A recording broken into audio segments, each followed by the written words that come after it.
surprised. We're here in my mom's basement because we're going to look at my desktop computer. It's getting an upgrade finally to a Ryzen 9950X, the new big boy CPU, but not an X3D. I only need it for video editing. And I edited in DaVinci Resolve, which even when using GPU mode or CUDA cores, it still kind of uses a whole bunch of CPUs. So hopefully this will help me get videos out faster. We can layer more stuff on them, and maybe we'll make better videos with it. The real hang up though is this is the basement. This is my whole server rack, and I have 3 dogs, so it's all pretty messy in here. So we're just going to give it a quick cleanup with this leaf blower. It's the prime way to clean your computer.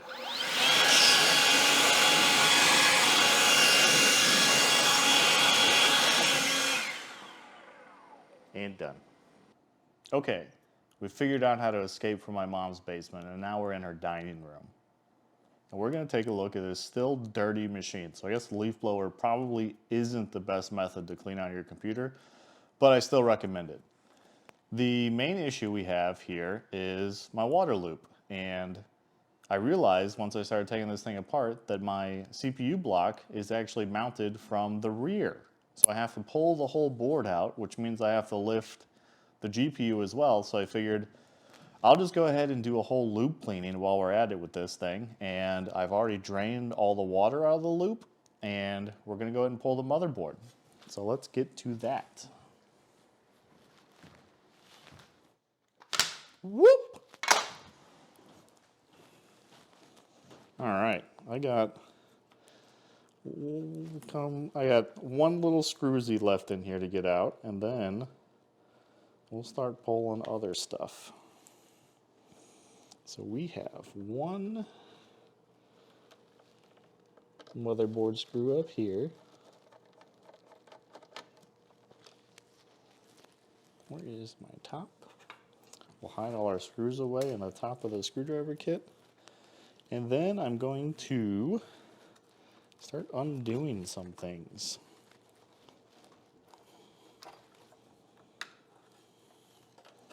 Tuck those guys on the back. I'm trying to think about where all these fan cables go to. We'll get fan cables undone. This is the power and LED for the CPU block. I will get motherboard, or not motherboard, but CPU power off of here. If I can get it off there. I may have to get a screwdriver to get in there that tight. There we go.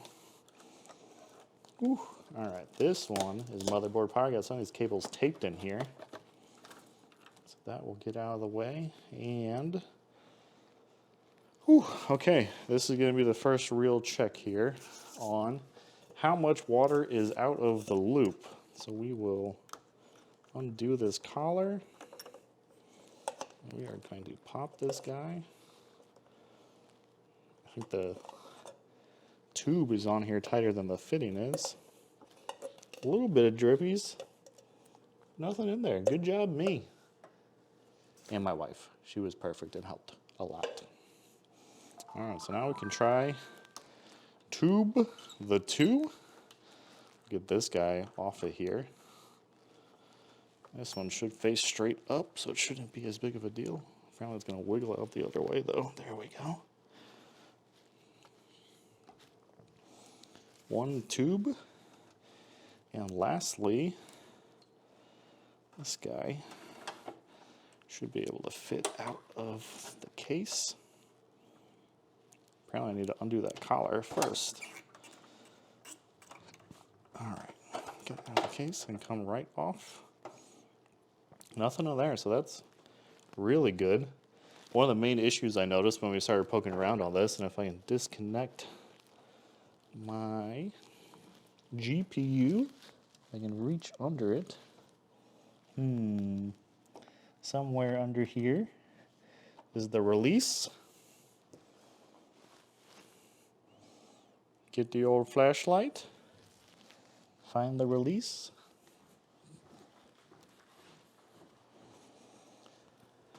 Ooh.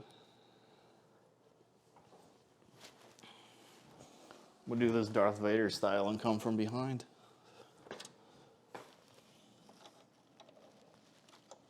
Okay, come on.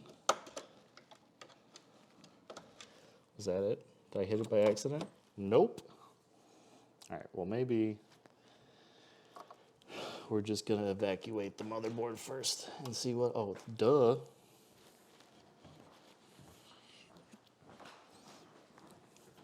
My GPU is still connected back here.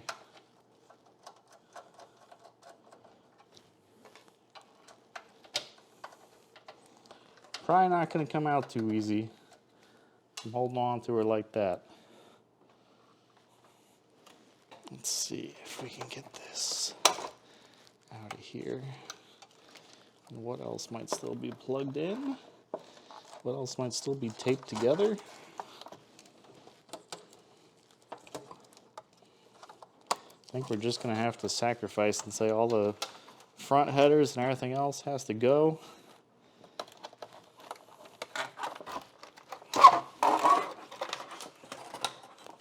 Alright, something is still stuck.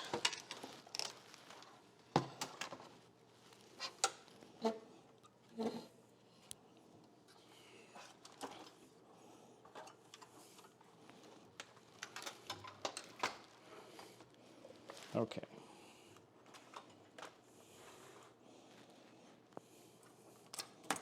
All right, we are free. Here's what we're going to be working with, and we'll get you a close-up on that soon.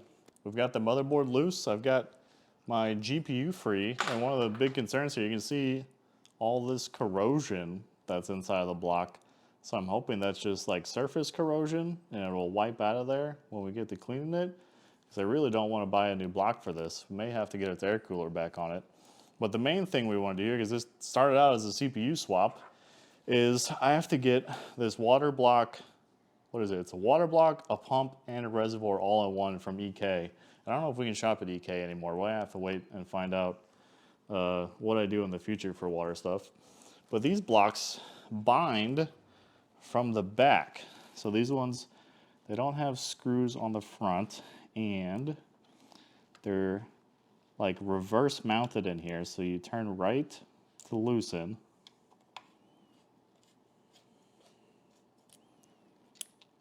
and left to tighten. When was the last time NVIDIA made a Titan card? Are those even still a thing? I don't know how far to go. Oh, I lost my bit. Lost my bit. I've never actually removed this water block before. This guy may still be connected. I'm going to take my bit back.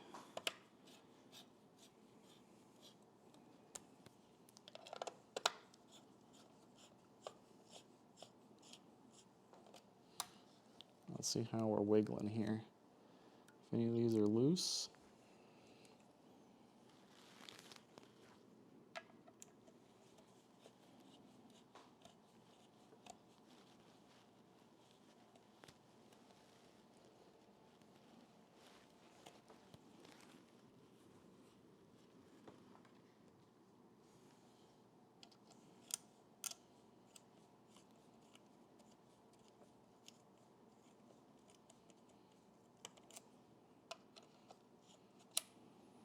I feel like I'm stripping these things. They're definitely turning though. Will I ruin another water block today? Will I be buying an air cooler and scrapping this whole thing?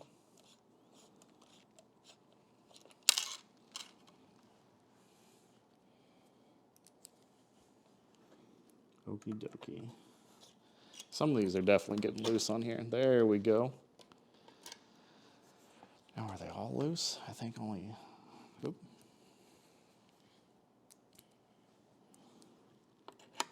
The front half is loose. That part is loose. I think this is still connected.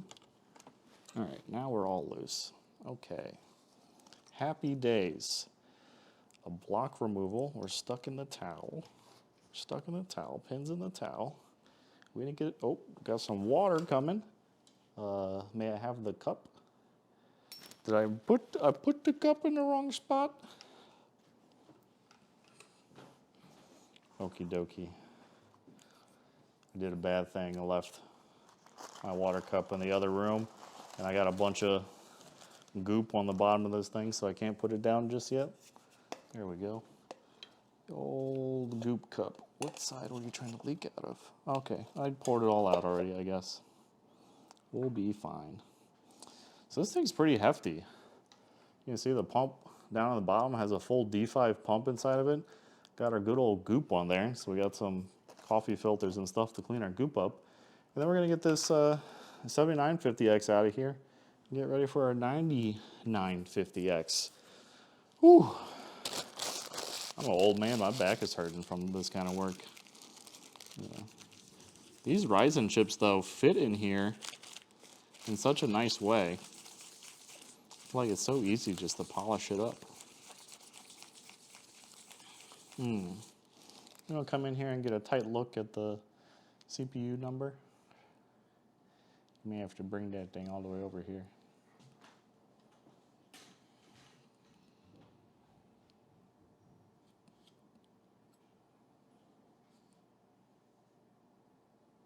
Yeah.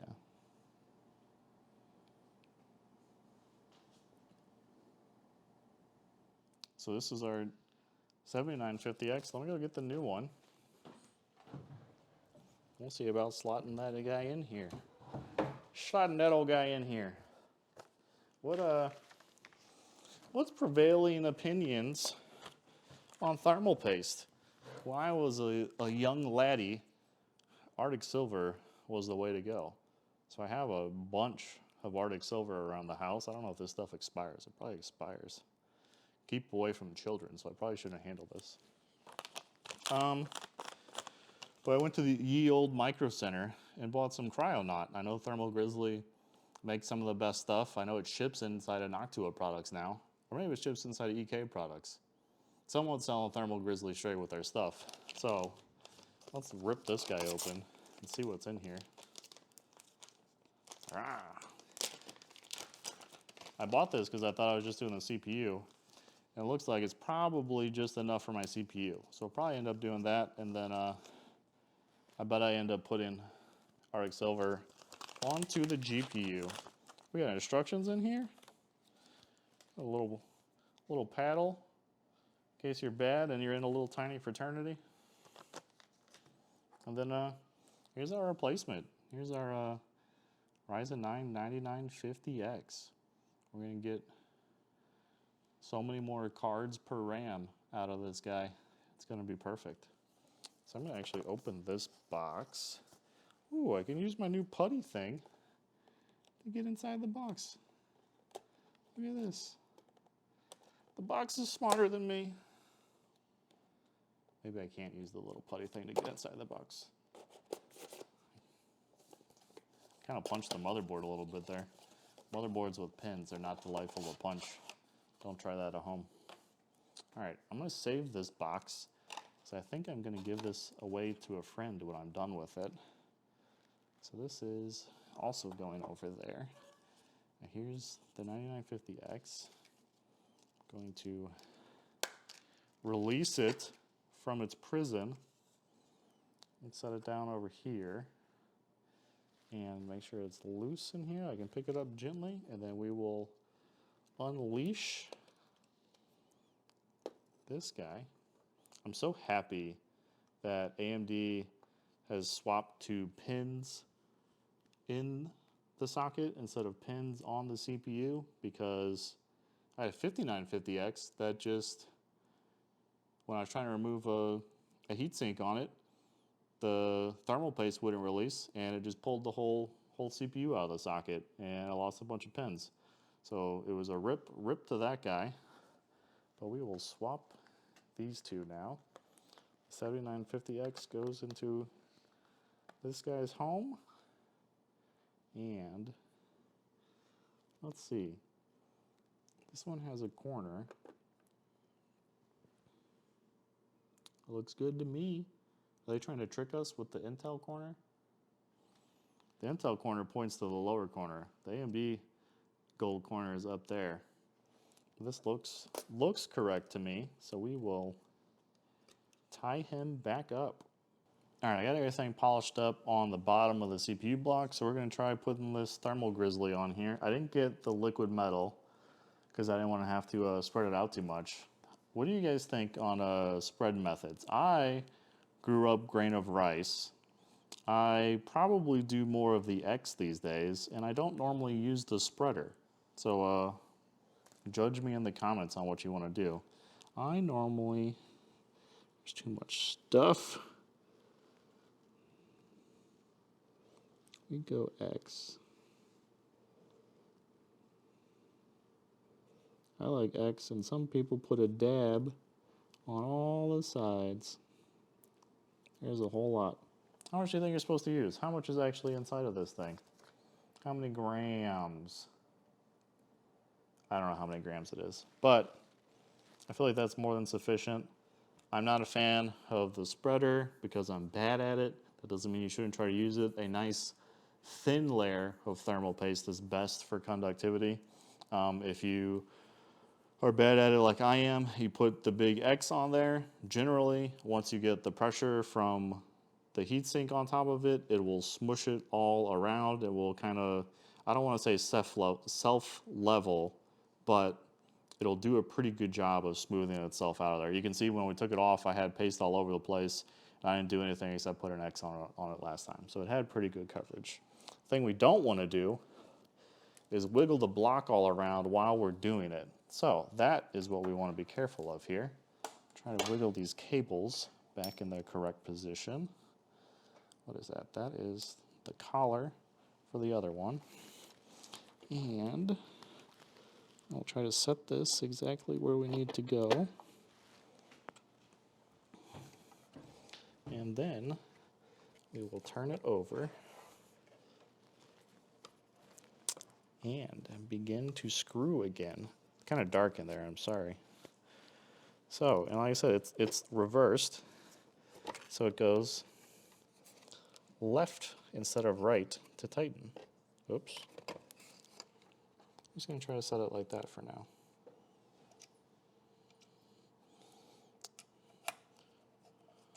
And I just went to the next available hole. You do still want to try to do cross pressure on this. So diagonally, then next to it, a little bit at a time. You don't want to jab it all at once.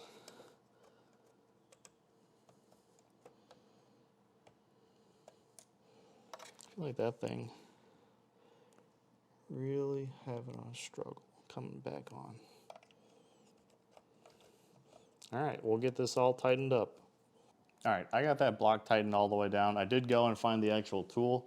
It behooves you to use the correct tool. It works so much better. Now we're gonna start trying to deconstruct this water block. I failed in the past on some of these things, so we'll see what we do. This is actually the active back plate for the 3090, which has to come off before we can get to the actual water block. I feel like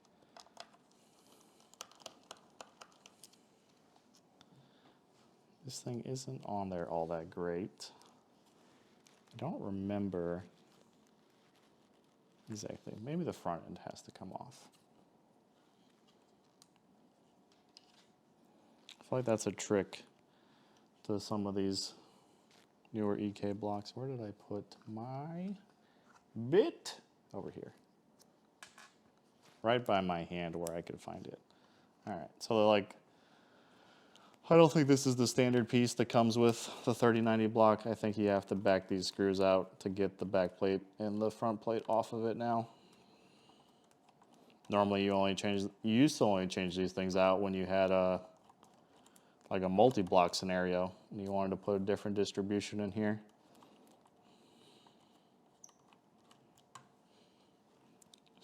Did that solve my problem?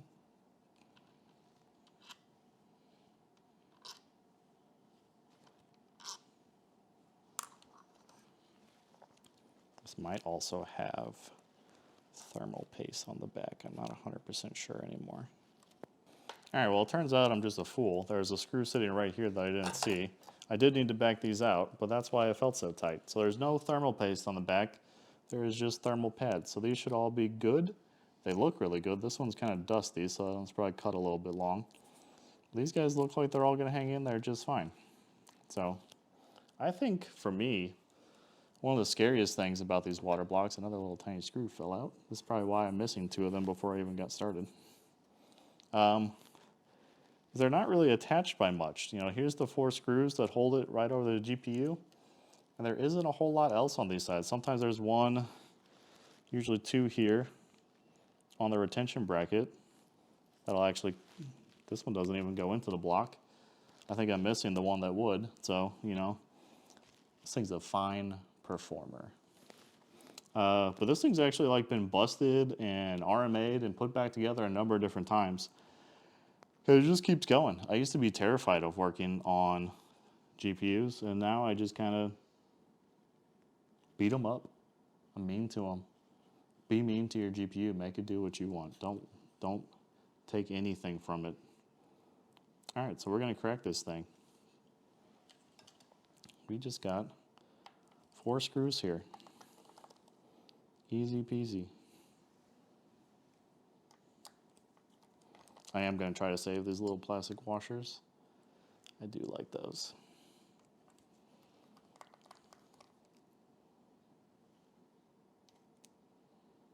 Give me my washer.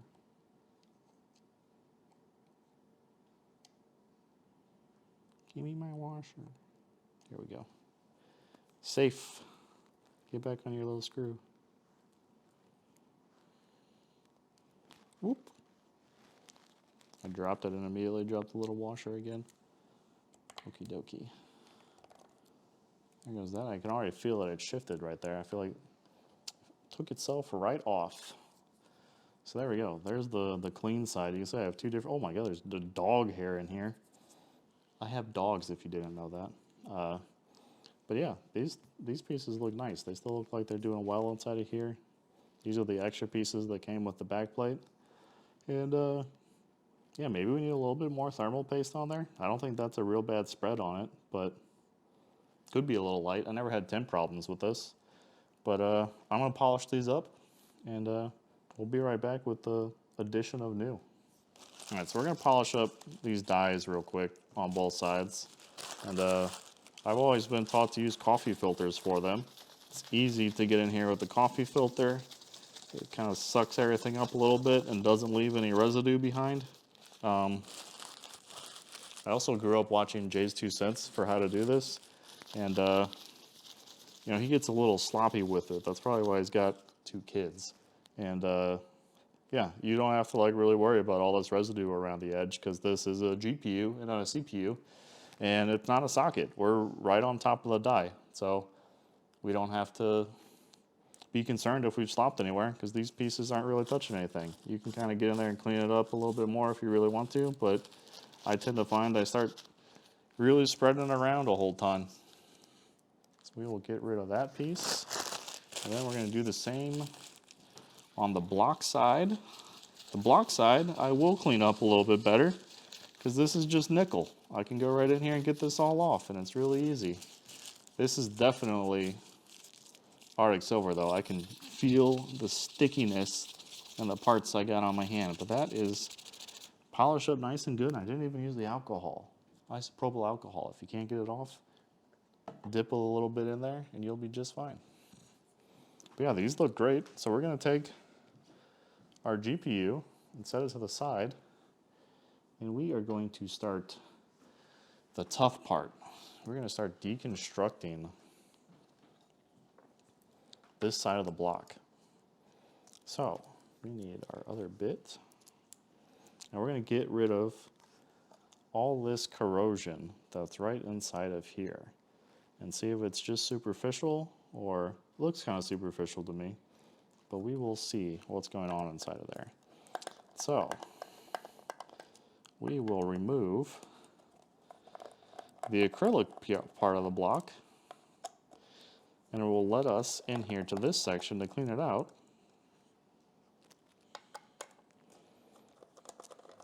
And even though I just gave a speech about how to use the coffee filter to not leave residue behind, I'm going to do this with Q-tips probably and the isopropyl alcohol. So if you have a better method of how to clean this without leaving a bunch of residue, I am all ears, because I can definitely do better in this part. This is definitely one of the more tedious parts of getting a block open. Normally, if you aren't cleaning this part out, and it's probably been 2 years since I've even cycled the water inside of this loop, so let's see if this will come up. So there we go, that part will come off. Round these other two sides up, and then there's our little rubber grommet inside of here that fills that space, and then we're gonna start dabbing up all this goop. If you ain't gooping, you ain't snooping. Snoop Dogg. All right, let's get some alcohol on our guy. See if we can clean that up, or if it's just bad. That might just be bad. I do not like the look of that. I don't know, maybe it's coming up. All right, I'm gonna put some elbow grease to this, and I'll come back to you with the finished result. Okay, so I've got the back plate off and put back together, and that one was definitely real corrosion. That's not dirt inside of here, and what we've got going on is the nickel plating is coming off of the copper here, so we're getting down to bare copper underneath this, and that's, you know, bad inside the loop if the fluid is pulling the minerals out of the block. It's eventually just gonna, you know, wear out. You'll get minerals clogging up your block to restrict flow. They'll start, you know, more and more pieces of it will come off, and I guess it's possible that eventually just a whole hole opens up and you pump fluid out into your machine. That would be pretty terrible. I mean, I guess theoretically we're using non-conductive fluid, so hopefully the CPU would just shut off, or the computer would shut off before it actually stops. But I want to open this one all the way up so we can look at just how bad it is inside of here. I don't know if I got a budget for replacing GPU blocks on a 2-generation old thing. I'll have to go check it out, because this would probably be the time to do it. If Micro Center's got a 3090 EK or EVGA block laying around, we may pick one up. So we will separate this guy. We've still got rubber seal stayed in there nice on this one. And yeah, we've got big time corrosion inside of here. It's just like all over. There's even some green copper inside of there. And so this stuff does not just wipe away calmly with a Q-tip. Let me take this guy out and clean it too. Ooh, come on. That guy is stuck in there. All right, you stay in your home then. You're too good to come out and get cleaned. So I'm gonna do my best here to clean up some of this so we don't just leave it to go around. But that's what it's looking like, and I'll let you see it when it gets put all the way back together, or if we find a new block to use. All right, so I put everything back together. We cleaned as much as we could out of the GPU.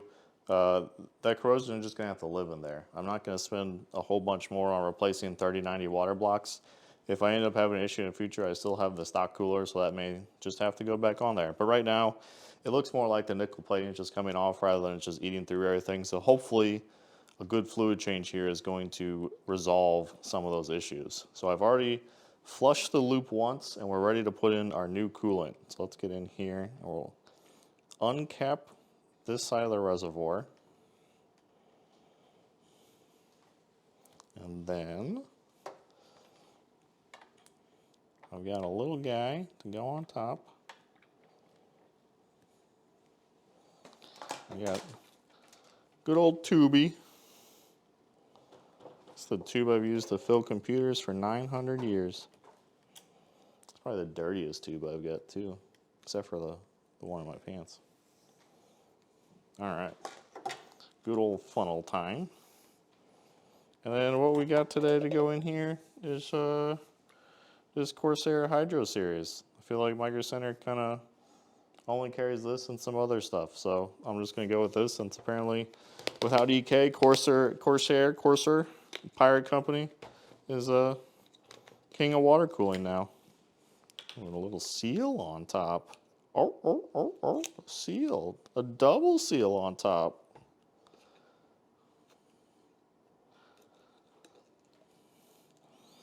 Nice and green, the way I like it.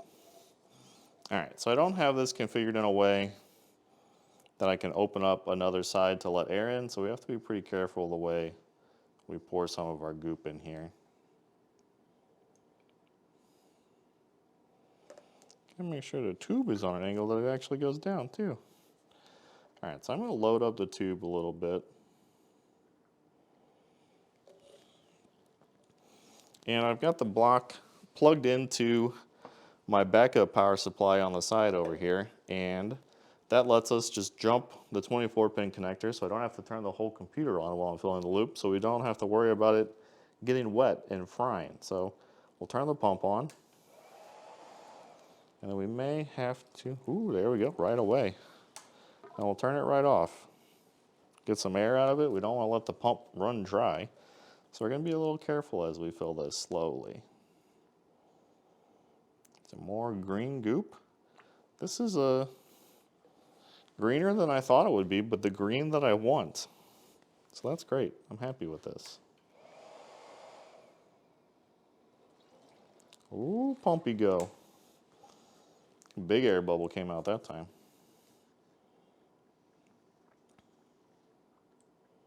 Eventually we'll start leaning the computer in all kinds of directions to get more air bubbles out.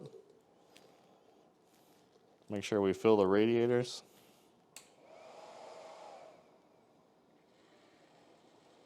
Ooh, bunch of bubbles. Bunch of bubbles. Nothing's been leaking though, so that's good. I kind of feel like at least that part of water loops I do pretty good at. I don't really have a lot of accidental leak issues. I have figured out how to put on and twist fittings properly. All right, one more zoop here.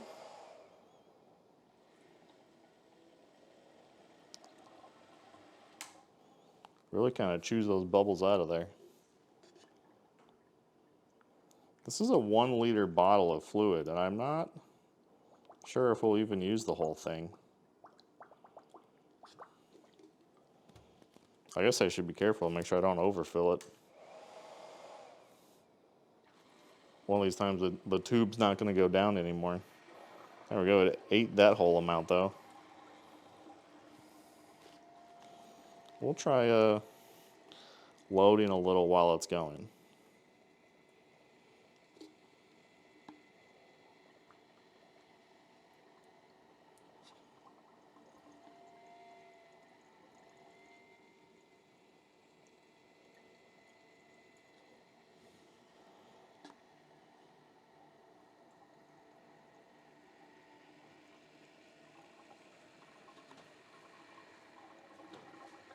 Oh, I hear a lot of air bubbles coming out. Oh, got a little backflow. Let's hope that. Ooh-wee. Okay, good. Had enough air still that those could come down.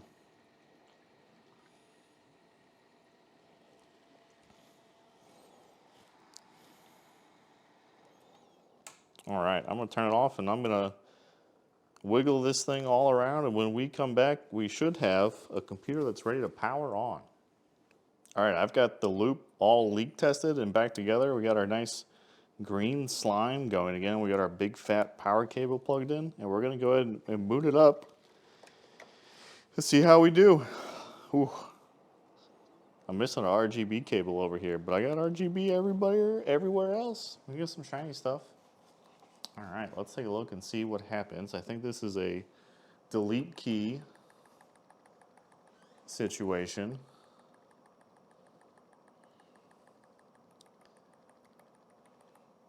See if we can go into BIOS here. There we go. Everything looks happy. I know I need to fix. I upgraded the BIOS to do this, and there was some. Let's see. Oh, we have gaming mode now. I don't know what that does. Where is what we got going on here? Well, obviously I updated the BIOS, so some of the stuff wasn't there, but I had to un-overclock my RAM from 6,000 megahertz to 4,800. So let's put that back up there. And save changes and exit. We'll see if we booted that speed, and if we're good at our RAM speed, then we're going to go ahead and get this hooked back up, get into Windows, and start running some benchmarks. Okay, we're back a few days later now, and my PC's had a little bit of time to set in, and so it looks like it's equilibrium here is 63C on the CPU, which seems a little hot. But then let's scroll down and check out what's going on the GPU. And drives. Our GPU is sitting at 26, so that's not terrible. I think on the cold boot, obviously this thing was at 23, which is room temperature. It's in the basement, so it's got that going for it. There's a little bit going on the computer, so a little bit of heat isn't too strange. The 61, 62 now on the CPU, not overloaded, is a little concerning. Maybe it means we don't have a great connection with our thermal paste, so maybe we'll have to redo that. So we're going to give it a little test here with Prime 95, and we're going to let it run for a bit. I think Prime 95 takes about 20 minutes till it gets to the big numbers. But let's kick this guy off with a 32 thread torture test. And we'll see how that goes. We'll definitely see some power here. See how fast it gets hot up. So we're going to let it run for a bit, and then we'll check back in and see how hot it actually got.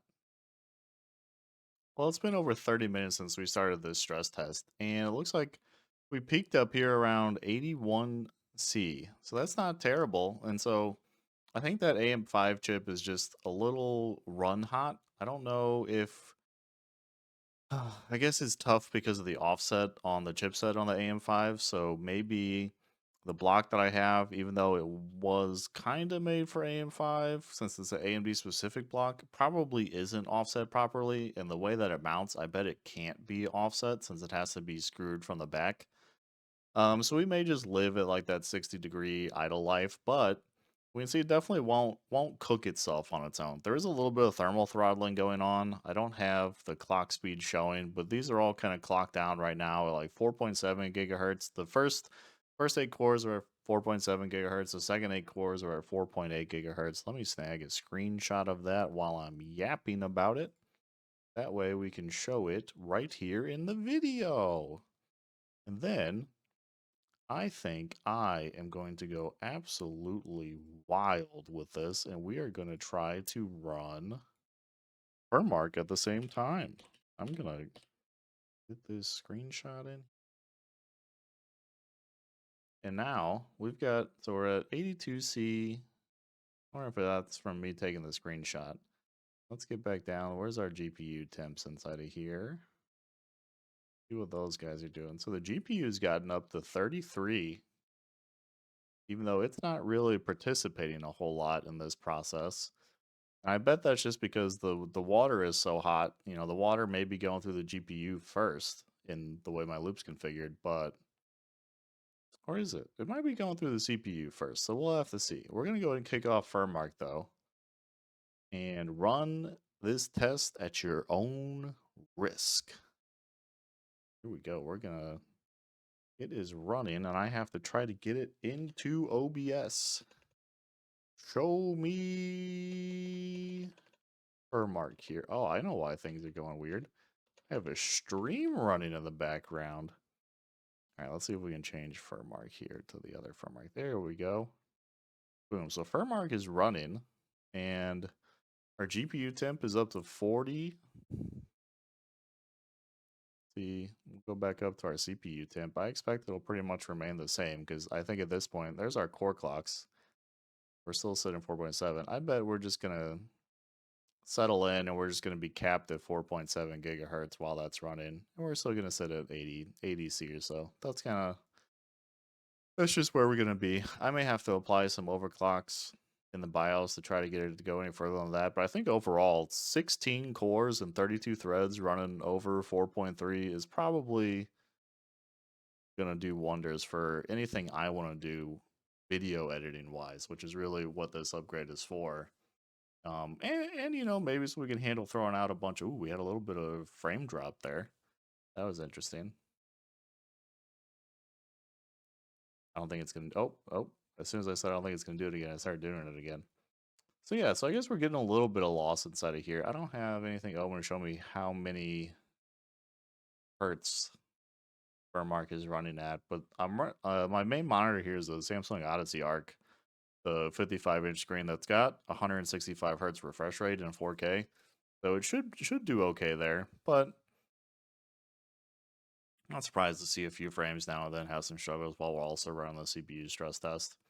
But I feel like this is pretty good. If we're not overheating, that means our seal is good on our thermal paste on the CPU block, which is what we were worried about when we had a 61-degree idle temp. It's not that idle. That's just like its normal workload temp. But I feel like on a Intel CPU, even on a Intel productivity CPU, you'd expect that idle temp to be like in the 30s or low 40s if you're just doing light work. And the AMD ones, I think they're just more willing to let them run hot and then just have them underclock themselves when they get to the top. We can definitely get it to run at 5.7 gigahertz. So we're gonna shut all this down and we're gonna run some Cinebench next. All right, here we go with our Cinebench stuff. Should be able to see our temps pretty well here. So let's just pop off. Let's see what we got going on. Click the run button. It took it a minute. Here we go. Squares are appearing in a specific order according to the way they should be created. All squares created this way are created equal. It's almost kind of like a horse race as they go around there. Boom, boom, boom, boom, boom. Bam. All right, so we're supposedly better here than most things except for a bunch of Xeons. I feel like those are some of my other tests in there. That 5950X, that 3900X, I feel like are stuff that I've run before. I wonder if this thing saves some of my things. I don't know what it like really ranks itself inside of there. But I feel like that's appropriate for the 9950X. I do believe that that CPU sits squarely above everything except for maybe one of the new Intel productivity CPUs. It's right there in between like the big Threadrippers and then all the server chips. You're not really doing better than this for this price. We're gonna try to rerun it, see if maybe we get a little bit left over in memory and we can pop off a better score here. But I feel like 14114 is pretty solid. I'm not like super concerned over a Cinebench score because a lot of the stuff I make, maybe when I edit shorts, it's gonna hit some of those peak clocks and run a little bit better over a short period of time. But when I edit like a 30-minute video that I've layered a bunch of effects and stuff like that over, then yeah, I'm gonna want it to run just hot and long, and that's gonna be great for me. So that's our Cinebench result. I'm pretty sure that it's solid. It's in there. It's not gonna cause any issues. We don't really have any temp issues going on with it, so I'm really happy with that. I don't know what else I want to say about it. We're really good here. I may be coming out with a monitor video soon, so if you want to check that out at some point, we may swap out this big old Odyssey Arc we have for a smaller Odyssey. I'm thinking about a 32-inch 4K 240 hertz model. So stick around if you want to see that. Don't forget to get subscribed so you can get that notification when it comes out. Helps me out when you're subscribed. I'm trying to, make these millions of dollars on YouTube's. But thanks again. Thanks for watching. Take care.